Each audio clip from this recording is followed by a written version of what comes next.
Hello, my loyal royal friends and subjects. I have another tale to read.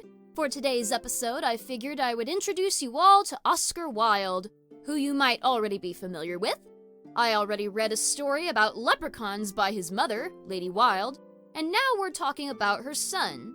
For anyone who doesn't know, Oscar Wilde was an Irish poet, playwright, and novelist, who seems to have a wide spectrum of writing under his name.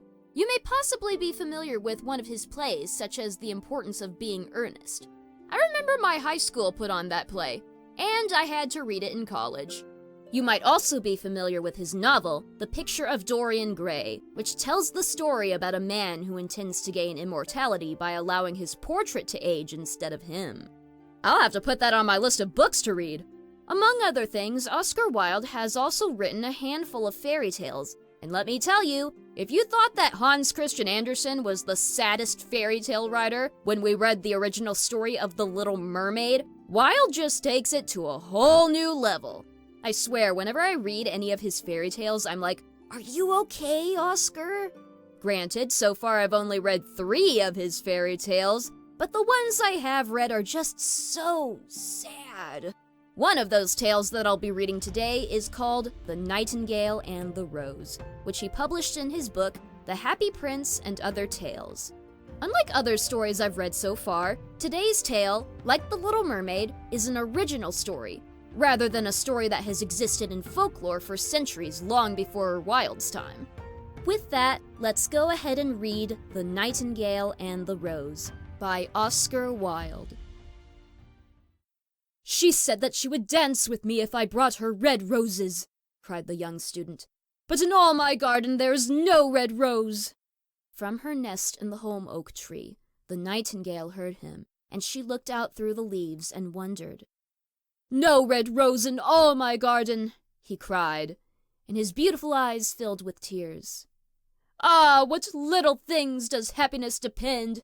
I have read all that the wise men have written, and all the secrets of philosophy are mine, yet for want of a red rose is my life made wretched."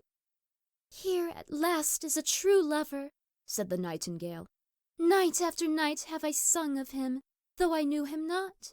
Night after night I have told his story to the stars, and now I see him. His dark hair is dark as the hyacinth blossom, and his lips are red as the rose of his desire. But passion has made his face like pale ivory, and sorrow has set her seal upon his brow." "The prince gives a ball tomorrow night," murmured the young student, "and my love will be of the company. If I bring her a red rose, she will dance with me till dawn. If I bring her a red rose, I shall hold her in my arms, and she will lean her head upon my shoulder, and her hand will be clasped in mine. But there is no red rose in my garden, so I shall sit lonely, and she will pass me by. She will have no heed of me, and my heart will break." "Geesh, get over it. If she doesn't like you, then don't be such a loser about it. Have fun at the ball." "Here indeed is a true lover," said the nightingale. "What I sing of, he suffers. What is joy to me, to him is pain. Surely love is a wonderful thing. It is more precious than emeralds, and dearer than fine opals. Pearls and pomegranates cannot buy it, nor is it set forth in the marketplace. It may not be purchased of the merchants, nor can it be weighed out in the balance for gold." "The musicians will sit in their gallery," said the young student, "and play upon their stringed instruments, and my love will dance to the sound of the harp and the violin. She will dance so lightly that her feet will not touch the floor, and the courtiers in their gay dresses will throng round her. But with me she will not dance, for I have no red rose to give her." And he flung himself down on the grass and buried his face in his hands and wept. "Why is he weeping?" asked a little green lizard, as he ran past him with his tail in the air. "Why indeed?" said a butterfly, who was fluttering about after a sunbeam. "Why indeed?" whispered a daisy to his neighbor in a soft, low voice. "He is weeping for a red rose," said the nightingale. "For a red rose!" they cried. "How very ridiculous!" And the little lizard, who was something of a cynic, laughed outright. But the nightingale understood the secret of the student's sorrow, and she sat silent in the oak tree, and thought about the mystery of love. Suddenly she spread her brown wings for flight and soared into the air. She passed through the grove like a shadow, and like a shadow she sailed across the garden. Forgive me if I'm being too nitpicky here, but I'm not a huge fan of repetition in writing. Like a shadow was said twice in that same sentence. Yep, I'm one of those people. I apologize. In the center of the grass plot was standing a beautiful rose tree, and when she saw it, she flew over to it and lit upon a spray. "Give me a red rose," she cried, "and I will sing you my sweetest song." But the tree shook its head. "My roses are white," it answered, "as white as the foam of the sea, and whiter than the snow upon the mountain. But go to my brother who grows round the old sundial, and perhaps he will give you what you want." Here's one thing you may or may not know about me. I go crazy sometimes for symbolism, especially when it comes to flowers and colors. Roses symbolize love, which is why they might be the most popular flower for Valentine's Day. The color of the rose can also symbolize what type of love. Earlier, the student mentioned that he needed a red rose for his sweetheart. Red roses symbolize passionate, romantic love, while white roses symbolize a more pure and eternal love, as well as new beginnings, which is why they might be more likely to appear at weddings. So the nightingale flew over to the rose tree that was growing round the old sundial. "Give me a red rose," she cried, "and I will sing you my sweetest song." But the tree shook its head. "My roses are yellow," it answered, "as yellow as the hair of the mermaiden who sits upon an amber throne, and yellower than the daffodil that blooms in the meadow before the mower comes with his scythe. But go to my brother who grows beneath the student's window, and perhaps he will give you what you want." Yellow roses symbolize friendship, so yeah, I doubt the student would want to give a yellow rose to his sweetheart. So the nightingale flew over to the rose tree that was growing beneath the student's window. "Give me a red rose," she cried, "and I will sing you my sweetest song." But the tree shook its head. "My roses are red," it answered, "as red as the feet of the dove, and redder than the great fans of coral that wave and wave in the ocean cavern. But the winter has chilled my vines, and the frost has nipped my buds, and the storm has broken my branches, and I shall have no roses at all this year." "One red rose is all I want," cried the nightingale. "Only one red rose. Is there no way by which I can get it?" "There is a way," answered the tree, "but it is so terrible that I dare not tell it to you." "Tell it to me," said the nightingale. "I am not afraid."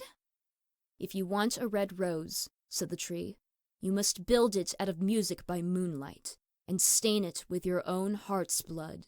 You must sing to me with your breast against a thorn.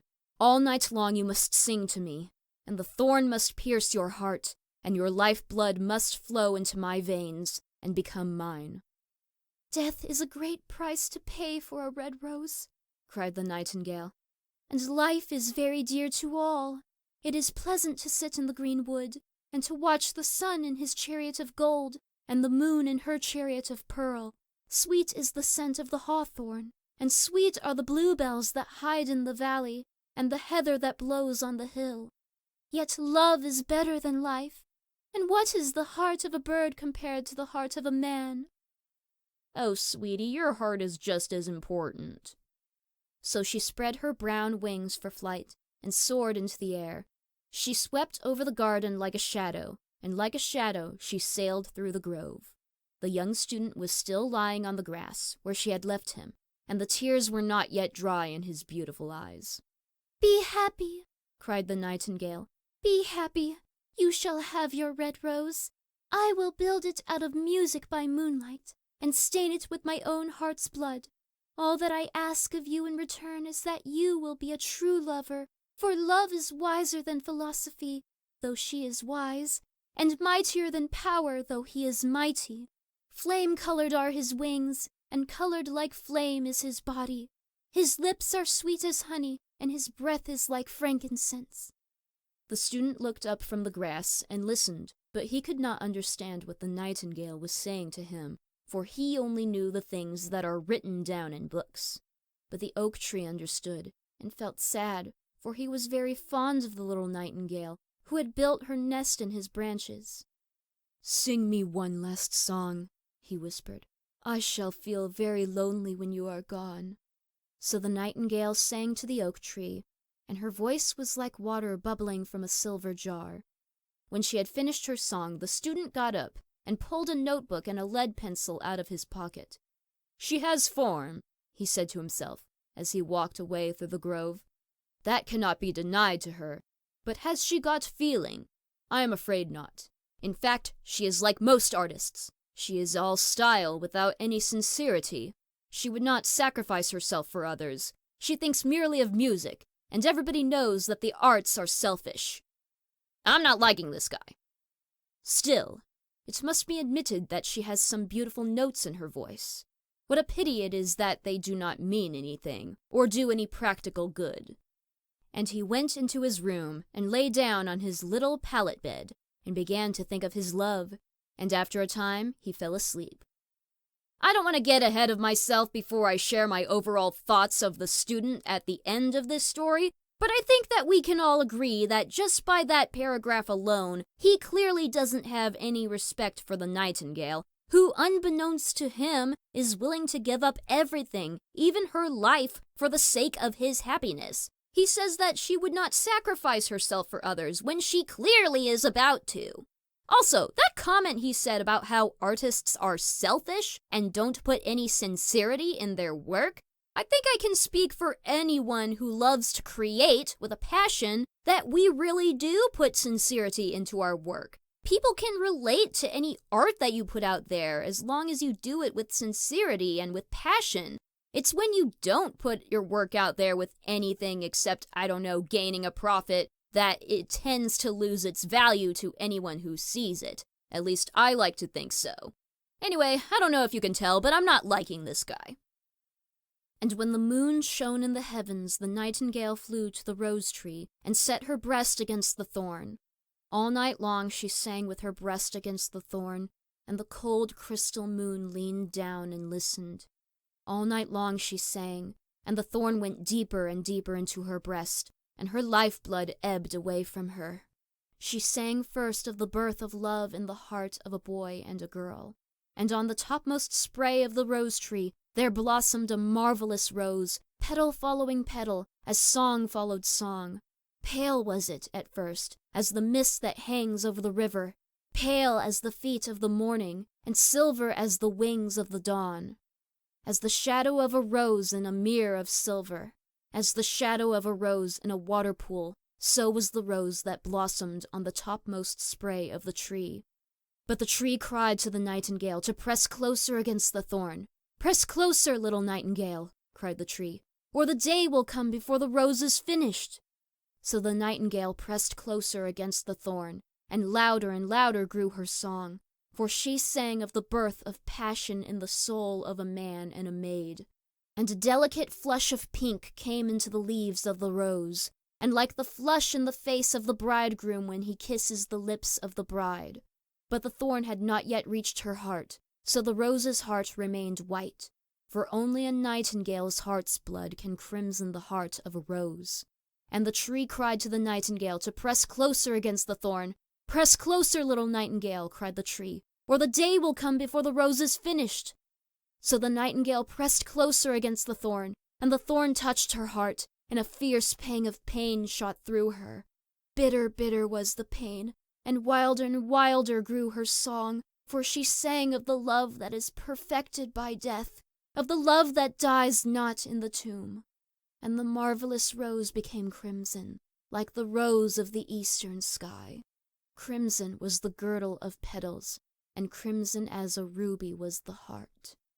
But the nightingale's voice grew fainter, and her little wings began to beat, and a film came over her eyes. Fainter and fainter grew her song, and she felt something choking her in her throat. Then she gave one last burst of music. The white moon heard it, and she forgot the dawn and lingered on in the sky. The red rose heard it, and it trembled all over with ecstasy, and opened its petals to the cold morning air. Echo bore it to her purple cavern in the hills, and woke the sleeping shepherds from their dreams.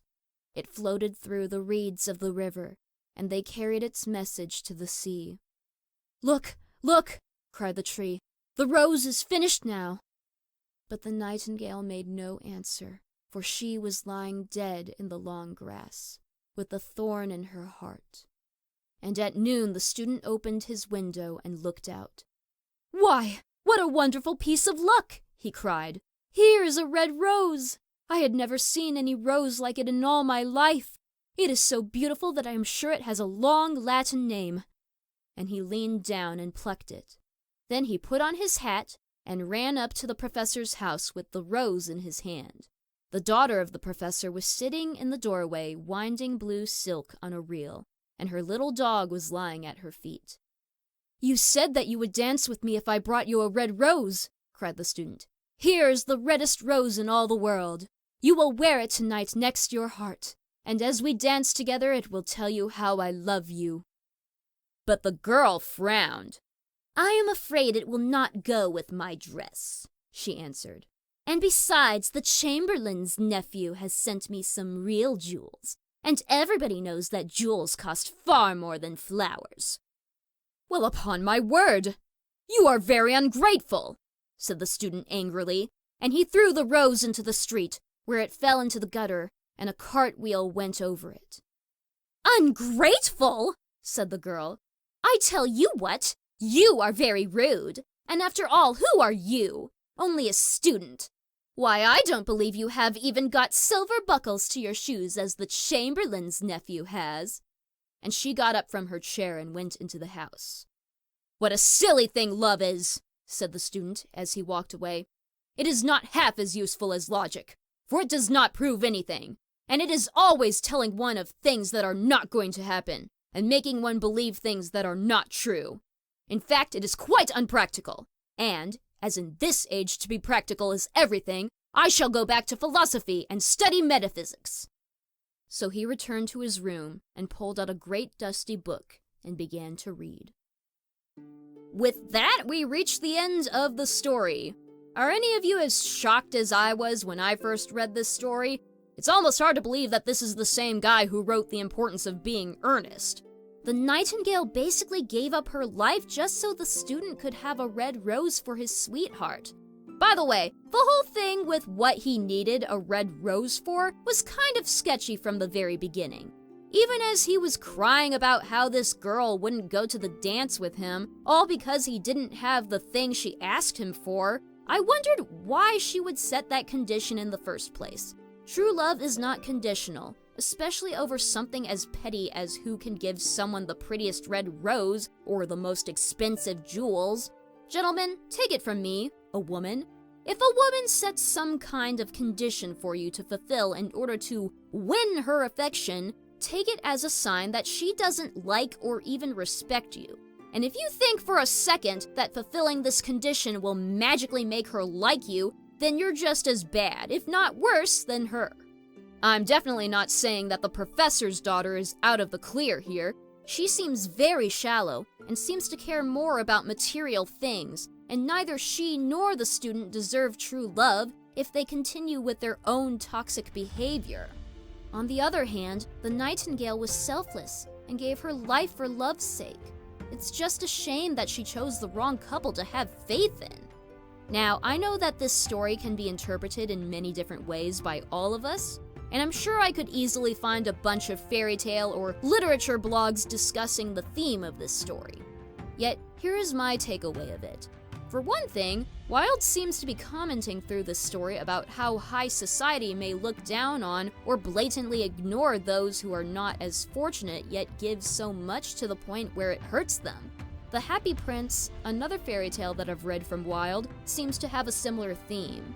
Yet what I take away the most is that this story can show what it's like to be in a toxic relationship.